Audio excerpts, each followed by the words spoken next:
Welcome back to the Deep Dive. Today we are tackling something truly seismic, a geopolitical event from November 2025 that really sent shockwaves across South Asia. It really did. We're talking about near simultaneous terror attacks, first in Delhi, then in Islamabad. Separated by barely 24 hours. What, about 500 kilometers? That's it. And these twin blasts, they didn't just cause, immediate and terrible tragedy. They kicked off this high-stakes, incredibly tense conversation about defense, about doctrine, about the future of warfare in the region. And as you'd expect, the old dance started immediately. Oh, instantly. Our sources, and for this we're drawing from really authoritative accounts in the BBC, The Guardian, CNN, Al Jazeera, a lot of strategic journals. Yeah. They all paint the same picture. Suspicion, blame, denial. The usual predictable script between India and Pakistan. But the core mission of this deep dive is to look past that initial noise. Right. We need to ask, were these attacks actually connected? And maybe more importantly, what does the attack in Delhi mean for India's strategic future? That's the real heart of the matter. Exactly. So that's our listener mission today. It's driven by a huge policy question. If the Delhi attack confirms that this long-held policy of, strategic restraint, if that has failed against these state-sheltered proxies like Jaish-e-Mohammed, which many argue it has, then does India need to fundamentally pivot? Specifically, should it adopt a playbook that's been perfected really over decades by another country facing similar threats? You're talking about Israel. I'm talking about Israel, an intelligence-driven, extraterritorial counter-terror doctrine. And we're going to get deep into the weeds on this. We'll be synthesizing the anatomy of the groups involved, dissecting the historical lessons, the contemporary lessons from Mossad's shadow war. Including that stunning 2024 campaign against Hezbollah. Oh, absolutely. The pager attack. Yeah. The decapitation of the leadership. It's a masterclass. But crucially, we'll also map out why India's challenge is, you could argue, even more complex. How so? Well, you have constraints like nuclear parity, vast geography, democratic oversight. These are things Israel doesn't contend with in the same way. So the key is to find the specific technical and tactical nuggets that India can adapt without just, copying the politics. Okay, let's do it. Let's unpack this rupture, starting with those immediate shockwaves. Let's start in Delhi. All right, so November 10th, 2025. The first strike, a car bomb, what the security world calls a VBIED, a vehicle-borne improvised explosive device.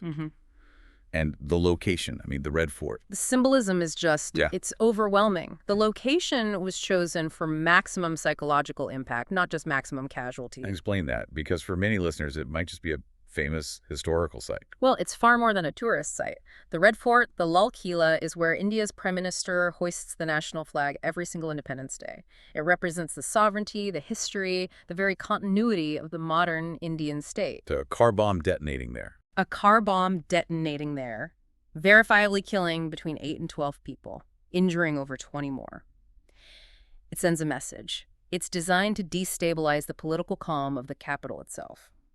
Our sources described the plume of smoke, rising like a dark question mark over Old Delhi. Just a chilling image. And what about the immediate government response? What did their investigation zero in on?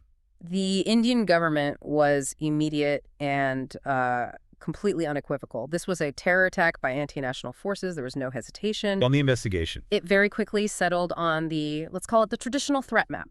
They focused on networks linked to Indian-administered Kashmir and, critically, on safe havens across the border in Pakistan. Police raids in Kashmir started almost immediately and led to a number of detentions. Were they looking for a specific pattern? A signature? Yes, the operational signature. And the timing was a huge, huge red flag for them. The suspected driver, who was identified in intelligence briefings as a Dr. Umar Nabi, allegedly planned a much larger, more coordinated strike. And the timing wasn't random. Not at all. It was keyed to coincide with the anniversary of the Babri Masjid demolition. This is a date that extremist groups habitually exploit. They use it to try and maximize communal polarization, create chaos. So even though no group officially took credit. Right, there was no immediate claim. But the style of the attack, the high-value civilian target, the timing, all of it led intelligence to strongly suspect the usual players. Groups like Jaish-e-Mohammed or JeM and Lashkar-e-Taiba, Lati, it was consistent with their previous operational styles. So we have this shockwave in Delhi on November 10th, a city on edge. Yeah. And then just one day later, 500 kilometers away in Islamabad, Pakistan's capital. Oh, Another devastating event. yes, and this is so critical to understand. The Islamabad blast on November 11th was fundamentally distinct. It was a different kind of attack. A car bomb. Not a car bomb. This was a suicide bombing. It took place outside a bustling district court complex, killing 12 people, injuring 27. The target tells you everything. Well, while the Delhi attack targeted India's symbolic sovereignty, the Red Fort, this Islamabad attack targeted Pakistan's own state institutions, its judiciary, its law enforcement. And crucially, they knew who did it almost right away. Immediately. This is the single fact that distinguishes the two attacks so clearly. The Tehrik-i-Taliban Pakistan, the TTP, what people call the Pakistani Taliban, claimed responsibility within hours. And the TTP's agenda is? It's purely domestic in a sense. The TTP has been waging a brutal, decade-long insurgency against the Pakistani state itself. Their enemy map includes the Pakistani military, the police, government officials, the courts.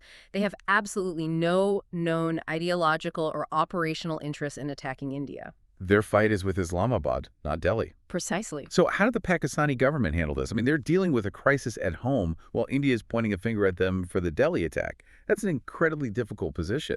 A very difficult position.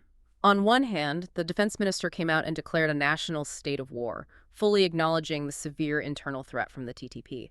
But on the other hand, and this is a recurring diplomatic tactic, our sources highlight time and again. Deflection. Some officials quickly started blaming external forces, pointing fingers toward alleged Afghan elements. It's a familiar playbook. Meanwhile, the domestic chatter was all about whether this TTP attack was somehow enabled by internal power struggles, which just reflects the deep volatility of Pakistan's own security landscape. Which brings us back to that feverish speculation we saw across the globe. Were they connected? It sounds like the operational evidence says absolutely not. It's an emphatic no. The best available evidence from all our sources soundly rejects the link. And look, the timing, that 24-hour proximity, it was powerful geopolitical symbolism. It absolutely heightened regional tension. But the operational realities show a clear separation. Okay, so let's break it down for the listener. What are the key factors that prove they were independent events? You have three critical, undeniable factors. First, as we just discussed, the perpetrators. Different groups, different goals. Exactly. Likely JeM or Leti in Delhi focused on anti-India jihad. Confirmed TTP in Islamabad focused entirely on an anti-Pakistani state insurgency. Their goals are mutually exclusive. Jaish-e-Mohammed has never attacked the Pakistani state. The TTP has never attacked India. Their enemy maps simply do not intersect. Okay, factor number 2. The methodologies were different. A VBIED in Delhi, that's a classic signature of the Kashmir-linked proxy tactics we've seen for years. A suicide bomber on foot in Islamabad, that's the TTP's go-to method for hitting government infrastructure. And the third factor, the forensics. The forensics seal it. All the evidence collected by investigators, cited in our sources, showed no shared financial signatures, no coordinated communications, no overlapping logistical support, nothing. The proximity was a tragic, geopolitically charged coincidence, not a coordinated, two-pronged strike. So the real importance of the Delhi attack, then, isn't about some grand conspiracy. It's that it revalidates this ongoing threat from Pakistan-based proxies. That's it. That's the trigger. That one event is the sole reason for the massive strategic reappraisal that we're seeing in India. Okay, so let's pivot now. Let's really dive deep into these antagonists that India is confronting in this shadow war. The sources detail Jaish-e-Mohammed and Lashkar-e-Taiba not just as groups, but as two very distinct, very complex institutions. They really embody this proxy warfare model. They do, and we have to understand them separately. Let's start with JeM, the Jaish-e-Mohammed, which our sources describe perfectly, I think, as the family-run Hydra. The Army of Muhammad. That's what it means. And it's a highly centralized Deobandi jihadist organization. That's an important distinction from the Salafi strain of Listi. But its origin story, I mean, it's probably the most audacious example of how terrorism can be directly rewarded on the global stage. You're talking about the Mossad Azhar saga. The Mossad Azhar saga. Let's quickly walk the listener through this, because the IC-814 hijacking is so fundamental to understanding where JeM came from, its ideology, its swagger, really. It is the absolute DNA of the organization. So Mossad Azhar, he was a high-profile cleric, a recruiter for another group, Harkat-ul-Mujahideen. He gets captured and imprisoned in India in 1994. And he stays there for years. For 5 years. Then, December 1999, Hijackers seize Indian Airlines flight IC-814. They're holding 155 hostages, and their primary demand is the release of Masood Azhar. And India, under just immense political and emotional pressure, they caved. They complied, they released him, and what does Azhar do with his newfound freedom? He doesn't go quietly into the night. Far from it. Within weeks, he gets a hero's welcome in Bahawalpur, Pakistan. And at a massive rally in February of 2000, he announces the formation of a brand new, more lethal organization, Jaish-e-Mohammed. So the state capitulating to a terror demand directly led to the birth of an even bigger threat. A devastating precedent was set. He immediately split from his former group and took all the most radical, most seasoned, most battle-hardened fighters with him. And our sources highlight something unique about JeM's leadership structure. It's not a committee. It's described as a family trust, almost, designed for longevity. Exactly. It's a family business of terror, which makes it incredibly resilient. Unlike other groups that might have a diverse operational committee that you can disrupt, JeM is controlled almost entirely by the Azhar clan. So Masood Azhar is still the top dog. He remains the emir, the chief ideologue. Even after being sanctioned by the UN in 2019, he's the spiritual head. But the operational burden falls squarely on his relatives. Who are the key players in the family? You have his brother, Abdul Rauf Asghar. He's the logistical brain, the former planner of the IC-814 hijacking. Then you have Ibrahim Athar, another key relative, who handles planning and infiltration across the line of control into Kashmir. So one guy for logistics, one for getting fighters across the border. Right. Then there's Mufti Abdul Rauf, the propaganda chief, and Yusuf Azhar, who's reportedly responsible for external operations. This tight, clan-based structure ensures absolute loyalty and a smooth line of succession. It makes it incredibly difficult to disrupt from the outside with, say, informants. Looking at their terror timeline, JeM really perfected the use of a specific tactic, the Fidayeen unit. What exactly is Fidayeen in this context? Fidayeen translates to those who sacrifice themselves, but in the context of JeM and the Kashmir conflict, it refers to these dedicated, highly motivated suicide attack teams. So not just a lone bomber, a team. A trained unit. Their goal is to breach a secure perimeter, inflict maximum casualties, and create psychological shock. JeM used this tactic right from their bloody debut. The attack on the Jammu and Kashmir Legislative Assembly in 2001. Yes, that attack killed 38 people. And just a couple of months later, they were co-conspirators in the devastating December 2001 attack on the Indian Parliament in Delhi, which killed 9 and brought India and Pakistan to the brink of a full-scale conventional war. And then fast forward. We have Pathankot in 2016, and then the event that truly fundamentally changed India's counter-response, Pulwama in 2019. Pulwama was JeM's deadliest single strike. A suicide bomber drove an SUV packed with explosives into a convoy, killing 40 paramilitary soldiers. That single act forced India's hand. It directly triggered the Balakot airstrike. Which was a huge deal. A massive signal. It showed India's new willingness to cross the international border, to use air power as a counterterrorism tool deep inside Pakistan. And JeM sustains this whole infrastructure through a network of training camps, primarily in Pakistan's Punjab and Khyber Pakhtunkhwa provinces, and they rely on this constantly replenished recruitment pipeline from local madrasas. Okay, so that's the family-run hydra of JeM. Now let's turn to the other major player, Lashkar-e-Taiba, Lati. The source is contrasted as ISIN institution. Yes, Lati, the army of the pure. If JeM is fiery and ideologically rigid in one way, Lati is the sophisticated, disciplined, almost corporate cousin. It's rooted in a different theological strain, the Salafi or Ali Hadith creed. And their key strategic genius is what our sources call the dual identity. Exactly. This is what makes them so difficult to eradicate. Lati is the militant wing of a vast social and missionary network called Jamaat-ud-Dawa, or JUD.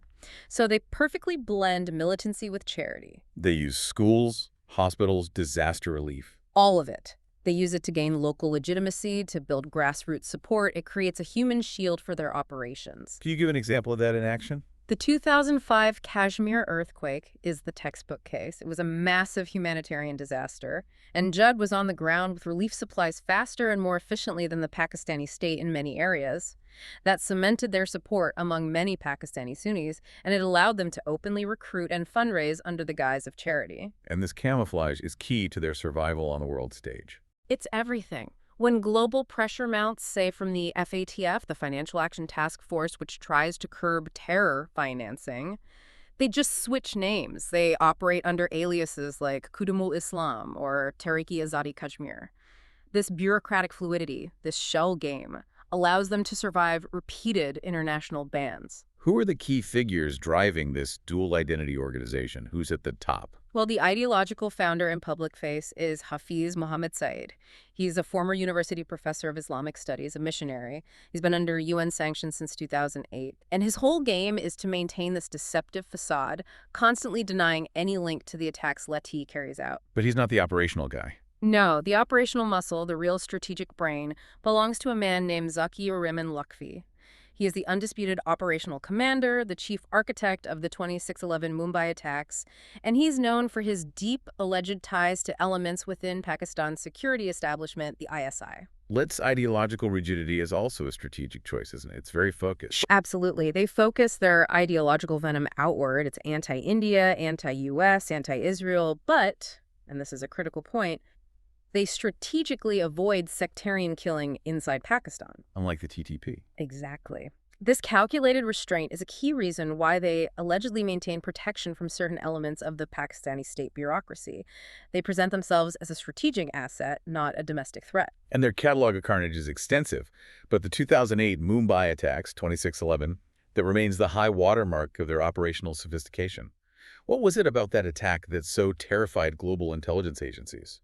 Mumbai was a terrifying leap in capability, a quantum leap. It wasn't just a bombing, it was a highly sophisticated, multi-day, multi-target urban siege that killed 166 people. Let proved they had transcended simple guerrilla tactics. What were the technical details that stood out? They used modern technology in a way no group had before. Satellite phones, GPS for navigation, and VoIP voice over internet protocol to maintain real-time encrypted communication with their handlers back in Pakistan, who were watching Indian news channels and directing the attack like a movie director. Unbelievable. And the captured terrorist, Ajmal Kasab, his testimony confirmed the incredible level of training, the reconnaissance, and the constant external direction, and they're still active. The 2025 Pahalgam attack, which killed 26 civilians, was claimed by a proxy alias, the Resistance Front, or TRF, which is widely seen as just another Lati front. They constantly adapt. So this brings us to the nexus of patronage. If these groups are so clearly linked to elements within the security structure in Pakistan, what is the strategic calculus? Why protect them? Our sources, from Western intelligence reports to South Asian academic journals, consistently point to the same motive. It's cost-effective, deniable proxy warfare against a much larger conventional rival, India. A way to bleed India without a full-scale war. That's the theory of bleeding India with 1,000 cuts. These groups, particularly the non-sectarian Latiri, serve as strategic assets. They allow Pakistan to maintain constant pressure on India, specifically in Kashmir, without risking a conventional war they would likely lose. They provide what military strategists call strategic depth. And international pressure doesn't work. It works to a degree. The FATF, for example, has forced the Pakistani state to take some action, to make arrests, to shut down some accounts. But the core allegation from our sources is that the security establishment's deep-seated commitment to this doctrine of strategic depth remains the profound, unsolved challenge for India and for the world. Okay, so that deep-seated challenge, the Delhi blast in 2025, it rips open this old wound in India's security doctrine, and the core dilemma seems crystal clear. It is. How do you fight an enemy that constantly hides behind the nuclear shield of a sovereign nation? That's the billion-dollar question. It's the crux of the entire issue. The enemy is hidden. They are laundered through global financial networks in places like Dubai, Turkey, Malaysia, and they are sheltered by a nuclear-armed state. And India's old policy of strategic restraint. It failed. For decades, up until the 26/11 Mumbai attacks, the policy was to absorb the blow and rely on diplomacy. That clearly did not deter them. And while the more recent moves, the 2016 surgical strikes, the 2019 Balakot airstrike, while they raised the cost, They didn't stop the next attack. as proven by the 2025 Delhi blast. Exactly. So India now must consider a playbook designed specifically for this asymmetric reality. And let's be absolutely clear for our listeners here. When we talk about the Israeli strategic playbook, we are looking at it as a technical model. It's about techniques, not politics. Precisely. This has to be adapted for India's legal framework, its geopolitical realities, its own moral compass. But the core challenge is the same, identical. Israel has long faced the challenge of state-sheltered non-state actors, like Hamas or Hezbollah, often directed by Iran. The relevant lesson here is that Israel achieved its security not just through conventional military superiority, but through overwhelming, proactive, relentless intelligence. It's an interesting framing. Think about it. If your enemy lives in the shadows, then light intelligence becomes your primary weapon. Okay, let's break that down. Let's talk about the first pillar of this intelligence-first doctrine. Intelligence as the first line of offense. What specific adaptations would India need to make to its current capabilities? Well, we have to start with technology, and the first piece is satellite surveillance. India's space agency, ISRO, is world-class. It has high-resolution satellites like the Cartosat series. But they need to do more with them. The capability needs to be expanded for what the military calls persistent monitoring.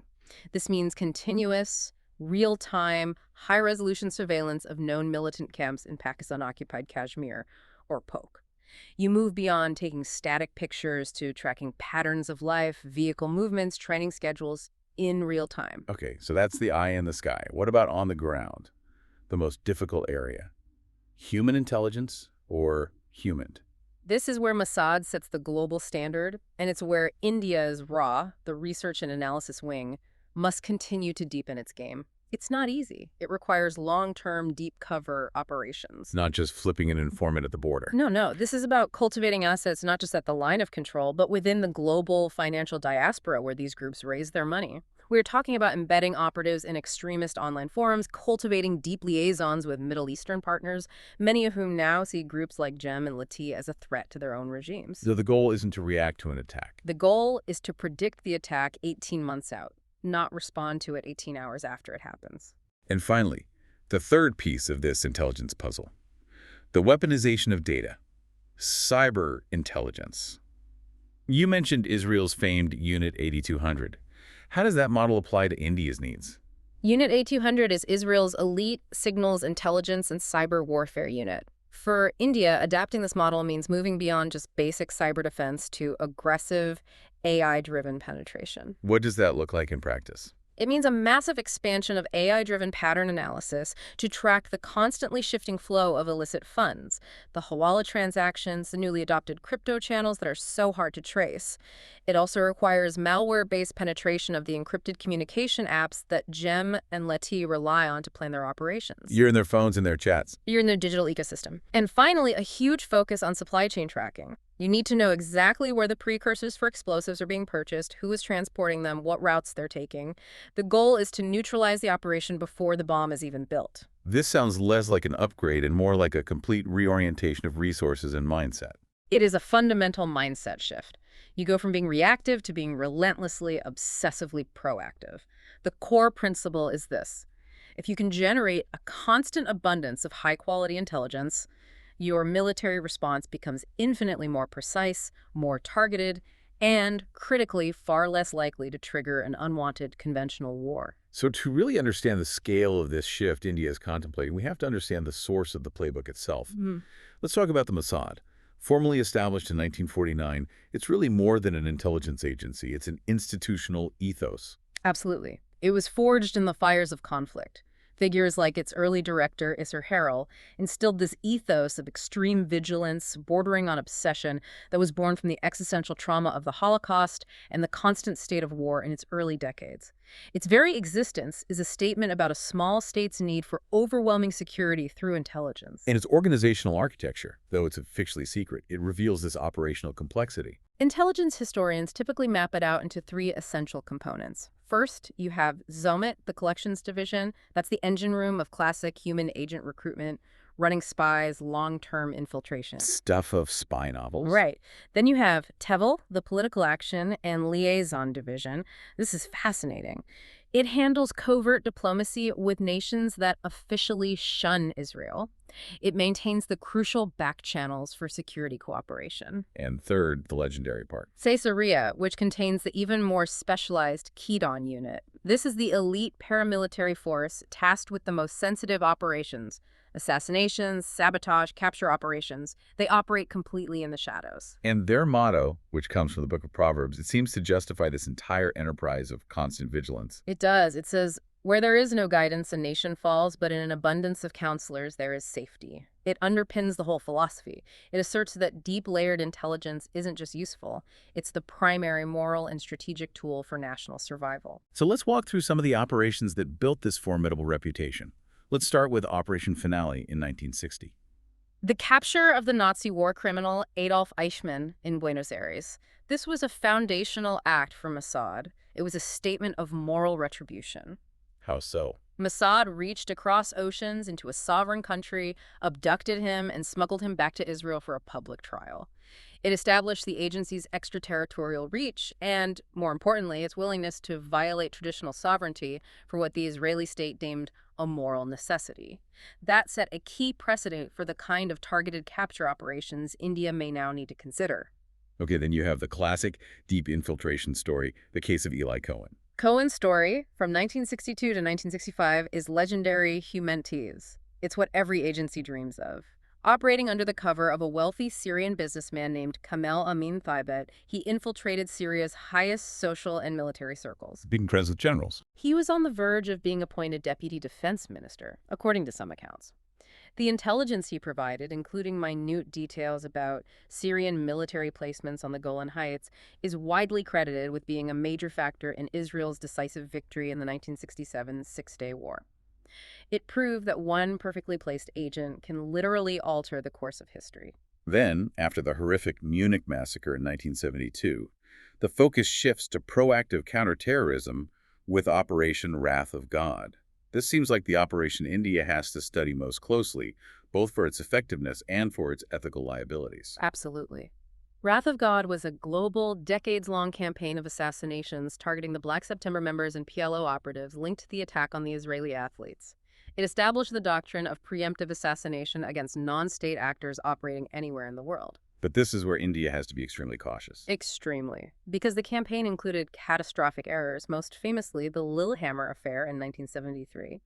Mossad agents mistakenly identified and killed an innocent Moroccan waiter in Norway, thinking he was a key target. And the fallout was huge. Massive. Arrests, international condemnation, diplomatic crises. It was a disaster. So given India's intense democratic system, its free press, the scrutiny it's under, how can it possibly adapt the precision of Wrath of God without risking a politically ruinous mistake like Lillehammer? That is the absolute friction point. It's the hardest part of this adaptation. India cannot afford the same latitude that Israel granted itself under what it saw as existential pressure. So adaptation has to mean prioritizing technology drone strikes, cyber disruption over human-led assassinations on foreign soil, which carry a much higher risk of error and international illegality. So intelligence has to be confirmed multiple times over. Multiple times over. The Indian doctrine has to be intelligence-led to the point of near certainty, and the focus, at least initially, should be on neutralizing capabilities, training camps, financial networks, rather than exclusively targeting individuals. We should also touch on their audacity and rescue missions, like Operation Entebbe in 1976. Entebbe was just a near-perfect operation, rescuing 105 hostages from a hijacked plane in Uganda. It showcased the seamless fusion of deep intelligence with audacious military planning. Mossad provided the minute-by-minute intelligence, the layout of the airport terminal, the number of guards, their routines, their communication channels. That's what allowed the IDF Special Forces to project force across thousands of miles with such shocking speed and success. And finally, let's look at their long shadow war against nuclear proliferation. This really shows how their methods have constantly evolved. Right. They started with physical sabotage, like the 1981 airstrike on Iraq's Osirak nuclear reactor. They then evolved to sophisticated cyber warfare with the Stuxnet worm that crippled Iran's Natanz nuclear facility. And then the 2018 heist. The 2018 heist of Iran's nuclear archives from a warehouse in Tehran. Our sources call it one of the boldest espionage acts in modern history. It demonstrated a commitment to neutralizing threats not just with force, but with information theft that paralyzes the enemy's intellectual capital. This relentless, asymmetric, constantly evolving focus is the core takeaway for India. So if Mossad's history is the foundation, then the 2024 campaign against Hezbollah has to be the most current, most relevant blueprint for India. This was a masterclass in technological deception and leadership decapitation against an enemy that functions almost like a small state. It's a perfect case study because Hezbollah is a massive, hydra-headed entity. It's a political party in Lebanon's government, it's a militia with up to 100,000 fighters, and it's a social welfare provider, all of it heavily backed by Iran. So Israel knew a full conventional invasion of Lebanon was politically untenable. Exactly. The goal had to be surgical. It was about infrastructure dismantlement, leadership decapitation, and psychological myth-shattering, not about conquering territory. And the sources are adamant about this point. The collapse of Hezbollah's command structure in 2024 wasn't a spontaneous military action. It was the culmination of 2 decades of meticulous intelligence work. They called it rearranging the wiring. That is the key operational nugget. Mossad achieved what they call intelligence abundance. They spent years recruiting assets within Shia communities, conducting deep electronic and physical infiltration, planting advanced listening devices, and monitoring commanders' daily routines down to the minute. This created an illusion of security for Hezbollah, which allowed Israel to predict their movements with incredibly high confidence. And this is where it gets truly fascinating. The pager and walkie-talkie masterstroke in September of 2024. First, why on earth did Hezbollah suddenly switch to using analog devices? It was born out of paranoia. Hezbollah had become convinced, correctly, that Israel had completely penetrated their digital communications, their phones, their computers. So they decided to revert to what they saw as secure, basic, analog communications. Thousands of pagers and walkie-talkies. They thought these devices were untraceable. A brilliant move to get off the grid, they thought. But Mossad exploited this months, maybe even years earlier, through a series of sophisticated front companies and supply chain interventions. Mossad had infiltrated the Taiwanese manufacturer that produced these specific devices. They didn't just monitor them, they weaponized them at the source. Precisely. They embedded microscopic, remotely detonated microexplosives into the device's circuitry. When the command was given on September 17th and 18th, 2024, the coordinated explosions detonated thousands of these devices simultaneously. The impact must have been devastating. It killed or injured hundreds of mid-level commanders and fighters instantly. It severed the entire communication chain from top to bottom. This caused mass internal chaos, paranoia, who could you trust, what could you touch, and complete operational paralysis. It was a textbook example of high-tech, asymmetric sabotage that crippled the enemy's entire nervous system without needing a single large bomb. So once that communications blackout was achieved, the air campaign could focus solely on infrastructure with pinpoint accuracy. That's right. The mid to late September aerial strikes then focused on the precision targets that intelligence had been mapping for years: command bunkers, weapons depots, and especially the missile stockpiles.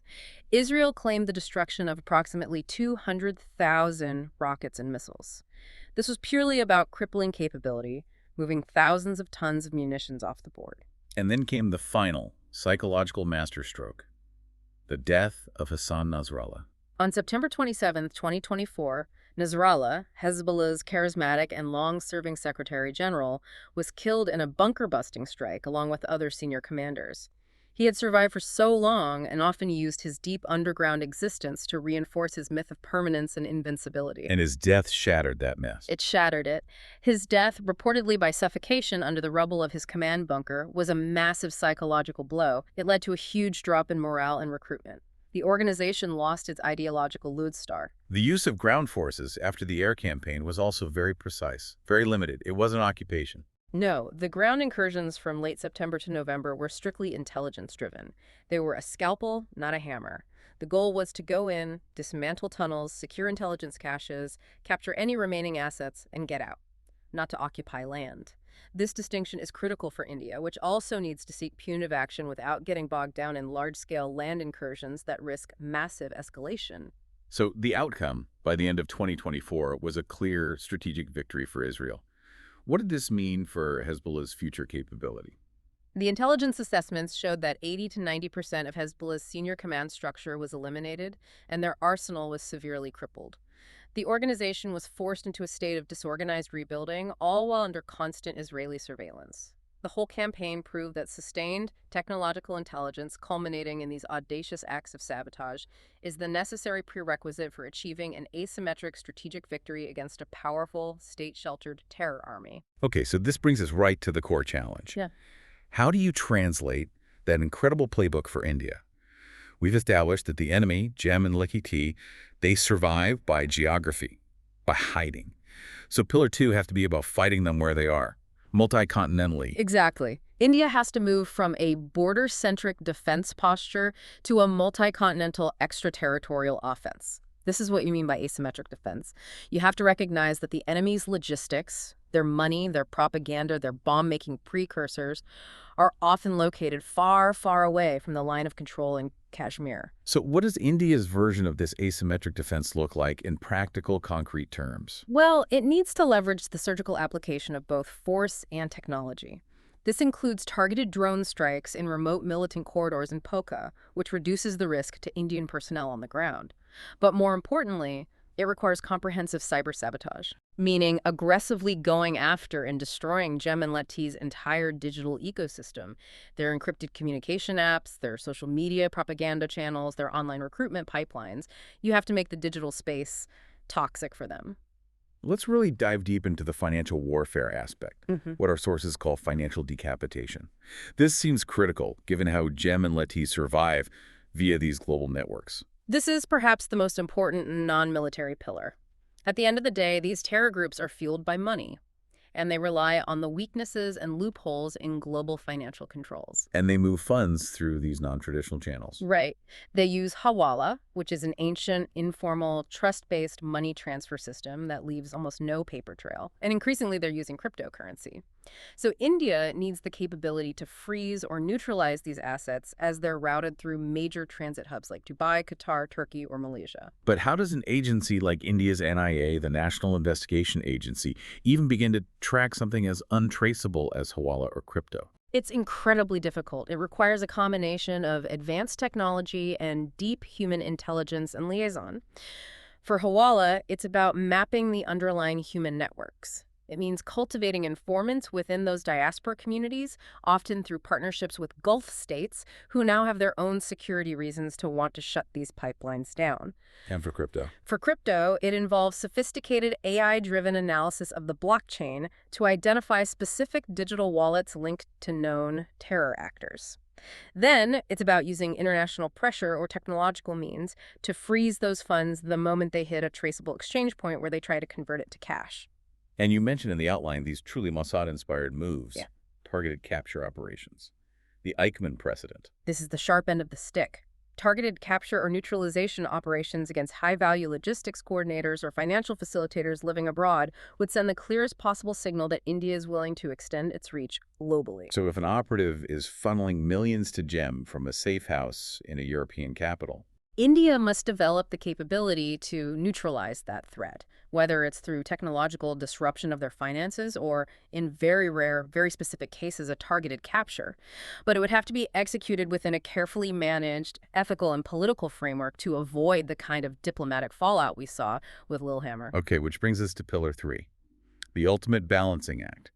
How do you avoid a full-scale war while still pressuring the entire ecosystem that supports these groups? This is the strategic art form. It means targeting the militant group, not the state of Pakistan directly, using the full weight of international bureaucracy. India has to be relentless in using institutions like the UN and, most effectively, the FATF to diplomatically and financially isolate the financiers and those elements of the Pakistani state that provide patronage. This is the quiet, bureaucratic, long-term part of the war. And the domestic strategy has to support this external action. You can't just fight abroad. Absolutely. The external fight is useless if the recruitment pool is constantly refilling at home. So it must be complemented by internal inoculation. India has to pour resources into genuine economic incentives and community outreach, particularly in Kashmir, to provide young people with an off-ramp, an alternative to radicalization. You have to dry up the madrasa recruitment pipeline that constantly regenerates the groups you're fighting extraterritorially. The ethical debate here is unavoidable, though. Critics will always say an extraterritorial doctrine violates sovereignty and, with Pakistan, risks nuclear escalation. And the sources address this head-on by presenting a very pragmatic counter-argument. First, escalation is already inherent in Pakistan's long-standing proxy doctrine. Strategic restraint, the alternative, has demonstrably failed to buy peace or prevent attacks. And the sovereignty argument. The sovereignty argument shifts. The counter-argument is that if a state cannot or will not control non-state actors operating from its soil to attack a neighbor, it forfeits the moral protection of sovereignty over those specific safe havens. The key selling point drawn directly from the Israeli model is that a precise, intelligence-driven doctrine actually reduces collateral damage and avoids mass casualties. It is an alternative to, and potentially less escalatory than, a large-scale conventional war. It's crucial to recognize, though, that India wasn't starting from a complete standstill in 2025. The Delhi and Pahalgam attacks didn't create a new policy out of thin air. They accelerated a doctrinal shift that had been evolving for years. That's a great point. India had already moved from that pre-2611 policy of strategic restraint to the post-Pulwama doctrine of zero tolerance and preemptive punitive strikes. The 2025 attacks simply formalized this into what our sources call a new security doctrine, one that explicitly emphasizes the elements of precision and extraterritorial warfare we've been discussing. So let's detail the institutional pillars that were already in place to support this new posture. What are the roles of the key intelligence agencies, RAW and the IB? So you have two main pillars. The Intelligence Bureau, or IB, is India's domestic intelligence agency. They're focused on internal security, counter-radicalization, rooting out sleeper cells, particularly in urban areas. They're the eyes and ears inside the country. And RAW is the external-facing one. Exactly. The Research and Analysis Wing, or RAW, is India's external agency. It's the analog to the CIA or Mossad. They handle foreign intelligence, covert operations, and liaison with international partners. The nervous system that connects everything, though, was created after the massive intelligence failures of the Mumbai attacks. The Multi-Agency Center, or MSC, how does the AMI function today? The MSC is the critical nerve center. It was created specifically to fix the silo problem revealed by 2611. Today, it links 26 different intelligence and law enforcement agencies, both federal and state, on a single, unified, real-time intelligence exchange platform. So it prevents one agency from holding a piece of the puzzle that another agency needs. That's its entire purpose, to prevent those silo failures. It ensures that a piece of information picked up by a local state police unit is immediately visible and actionable by RAW or the NIA at the federal level. Its effectiveness is absolutely central to India's ability to act preemptively. And the National Investigation Agency, the NIA, is clearly playing a central role now in attacking the financial core of these organizations. What's their focus? The NIA is India's federal counterterrorism police force, and they have achieved some very impressive statistics. They focus intensely on terror financing, dismantling Hawala networks, tracking crypto, and cracking down on traditional money laundering. By 2025, our sources indicate they were maintaining a staggering 94% conviction rate in terror cases, which demonstrates real institutional muscle. Their focus has shifted from just capturing gunmen to dismantling the entire ecosystem of finance and logistics that supports them. And the military wing, the fist of the state, is also changing, moving toward this high-tech precision model. The defense forces have been undergoing a massive transition. The sources specifically mentioned the Indian Army's creation of 25 Bhairav battalions. These are specialized, highly trained units designed for rapid deployment with an enhanced counterterrorism focus. And they're not just infantry, they're tech integrated. Critically so, they are integrating technology at a rapid pace. The sources mentioned 382 tactical drones being integrated into forward CT operations. This gives these specialized battalions real-time aerial surveillance and reconnaissance capabilities across very difficult terrain, like in Kashmir. So let's just quickly review the key moments where India demonstrated its new willingness to cross old red lines, escalating its punitive strikes over the years. Well, the 2016 surgical strikes across the line of control really signaled the end of strategic restraint. Indian special forces hit terror launch pads inside Polk, sending a clear message. Aggression will now be met with an immediate cross-border response. And that escalated even further in 2019. Yes, with the Balakot airstrike, that was the first time India had used air power to strike a target deep inside Pakistan proper since the 1971 war. It was a massive strategic signal. But the 2025 retaliation, following the Pahalgam massacre that year, was arguably the most comprehensive punitive action India has ever taken. It was an unprecedented, sweeping response. After that massacre, India conducted a series of simultaneous airstrikes targeting known terrorist infrastructure. But the most significant action was the precision destruction of Tehrik-i-Taliban headquarters. And where is Muridke? It's near Lahore in Pakistan's Punjab province. It's the institutional and spiritual heart of Lashkar-e-Taiba. This sprawling complex was decimated, reportedly eliminating 60 to 70 militants and key infrastructure. That strike, so deep inside Pakistan, signaled a punitive cost that could no longer be easily absorbed or dismissed. Finally, let's talk about the battle at home. The investigation after the Delhi bombing revealed something our sources call the white-collar terror bust. This seems to challenge the traditional perception of who a terrorist is. It fundamentally changes the domestic threat landscape.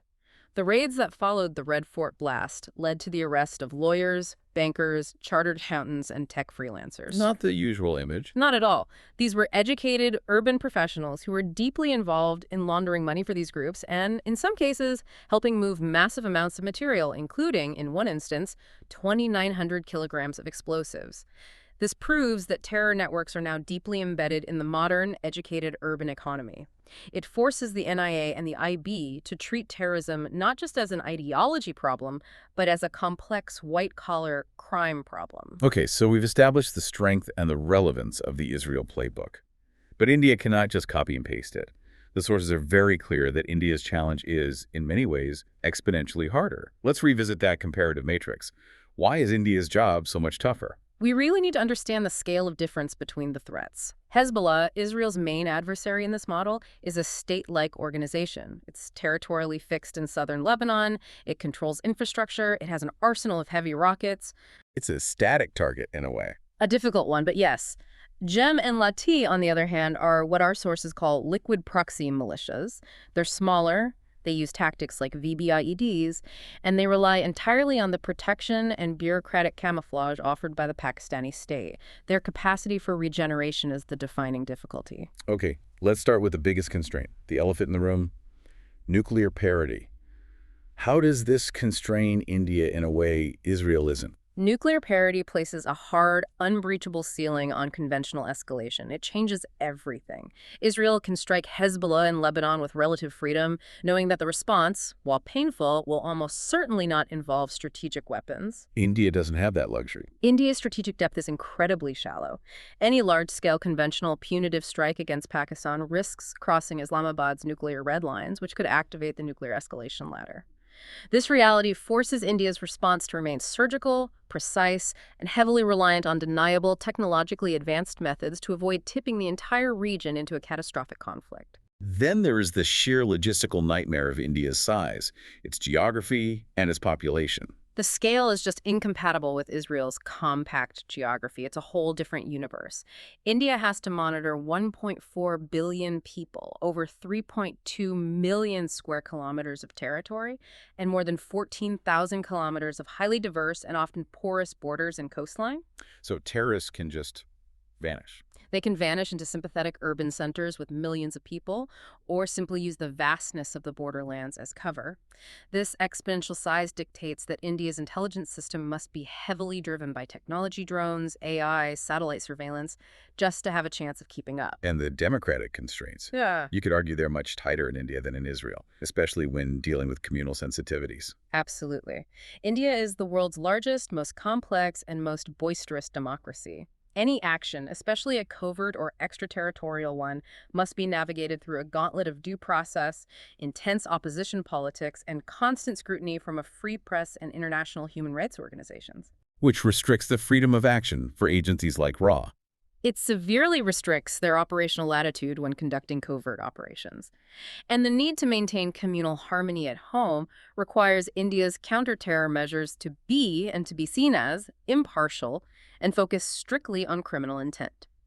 That's a political tightrope that Israel does not have to walk on the same scale. The ultimate operational problem, then, is what you call the liquidity of the enemy, the regeneration problem. This is it. Let and JeM are fundamentally liquid. They regenerate constantly. They're funded by untraceable hawala. They're sustained by the Madrasa recruitment pipeline. And they're allegedly protected by elements of the ISI. So they don't hold territory like Hezbollah. They don't. They simply melt back across the nuclear-protected border, change their name if they have to, and reemerge a few months later. This means India's doctrine can't be designed for a single decisive victory. It has to be designed for a protracted generational whack-a-mole problem, where every time you slice off one head of the hydra, it immediately begins growing back. And finally, there are the domestic political constraints. You mentioned federalism. The stalled effort to create a unified national counter-terror command, the NCTC. Yes. The decades-long struggle to create a unified national counterterrorism command remains a major structural weakness in India's armor. Terrorist attacks, by their nature, do not respect state boundaries. And while the MSC has improved information sharing, the persistent resistance from various state governments who fear an overreach of federal power means that intelligence and law enforcement remain partially siloed on the ground. This structural weakness is a massive liability when you're facing a unified, fluid enemy like JeM or LE. So when you put it all together, India is facing a truly defining choice post-2025. It seems to be a binary choice. One path is to continue absorbing these attacks, hoping that ineffective diplomatic pressure will eventually work. The other path is to build a true 21st century counterterrorism doctrine that is technological, extraterritorial, intelligence-led, and crucially morally grounded within India's own democratic framework. The Israeli model provides the techniques. But India must provide the adaptation, the scale, and the democratic accountability. What the Israeli model really demonstrates at its core is that when intelligence is abundant, war can become a scalpel, not a hammer. That is the essential lesson. And India, as a rising global power, has to ask itself if it can afford not to adopt such a technological, proactive strategy to safeguard its own internal security. It seems that November 2025 will be remembered less for the terrible explosions themselves, and more for being the moment India fully realized that its sovereignty is defended not by static borders alone, but by a global, unblinking vigilance that has to extend deep into the shadows. Absolutely. The architecture is now clearly transitioning from a reactive posture to one of proactive punishment. The biggest challenge ahead for India is sustaining that vigilance and ensuring that the scalpel of intelligence does not undermine the very democratic spirit that it's trying to protect. So as we close out this deep dive, what is the final provocative thought that the source material leaves us with regarding India's massive strategic pivot? The sources suggest that India must now confront a very difficult question. What new ethical boundaries is it willing to define and enforce to protect its own internal security? Can the world's largest democracy wage a sophisticated, technologically advanced shadow war across multiple continents against a regenerating, state-sheltered hydra? And can it do all of that without sacrificing the very liberties that make it worth defending in the first place? That, I think, is the ultimate test.